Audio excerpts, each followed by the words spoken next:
A formal dynamical system is defined on a probability space equipped with a filtration representing the accumulated history of the state process.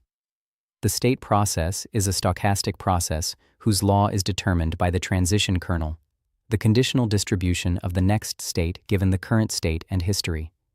The filtration captures what is known about the system at each time. It is the sigma algebra generated by the process up to that time.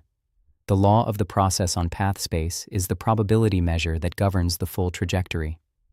This formal structure is the foundation for distinguishing between conditioning, which restricts trajectories within the existing law, and intervention, which modifies the transition kernel itself. The transition kernel of a dynamical system is the function that maps the current state to a probability distribution over next states. For continuous time systems, the generator plays an analogous role. It encodes the instantaneous rates at which the system transitions between states. The generator fully determines the long-run behavior of the system, its stationary distribution, ergodic properties, and absorbing state structure. Modifying the generator corresponds to changing the mechanism of the system, its internal wiring, not merely observing it under a different condition. This distinction between modifying the generator and conditioning on observations is the formal basis for distinguishing intervention from conditioning in system architecture. Absorbing states and stopping times identify the points in the state space where the system's trajectory becomes irreversibly determined.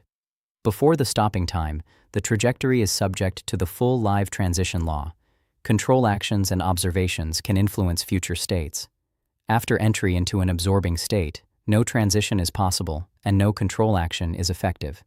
The stopping time distribution quantifies how quickly the system reaches this irreversible boundary. It is a function of the live transition kernel and the geometry of the state space. Designing systems with low absorption rates and high stopping time expectations is the formal objective of reliability-constrained architecture. Conditioning and intervention are both operations on the system model, but they operate at different levels. Conditioning restricts the set of trajectories considered. It is an operation on the probability measure, not on the transition law. Intervention modifies the transition law. It changes the mechanism that generates trajectories. A conditioned system has the same transition kernel as the original system, restricted to a sub-ensemble. An intervened system has a different transition kernel. The intervention rewires the generative mechanism. These two operations produce different probability distributions on paths, and a system designed under conditioning assumptions will behave differently from a system subject to real interventions. Conditioning on a system state does not alter the long-run dynamics of the system. The conditioned process has the same stationary distribution, the same absorbing states, and the same ergodic properties as the original process restricted to the conditioned sub-ensemble. The transition rates are unchanged. Conditioning selects a starting condition. It does not rewire the mechanism. This means that observations, even highly informative ones, cannot substitute for actual interventions when the goal is to change system behavior. An architect who conditions on favorable observations to infer what the system would do under intervention will obtain incorrect predictions whenever the conditioning and intervention operate on different components of the causal model. Intervention changes the long-run behavior of the system by modifying its transition kernel.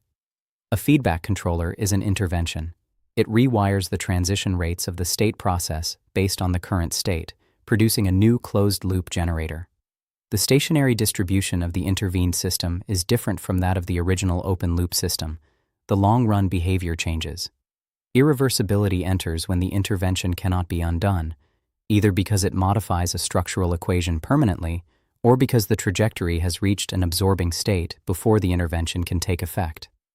Effective system architecture requires specifying which transitions are reversible, which interventions can modify the generator, and at what states intervention becomes physically impossible.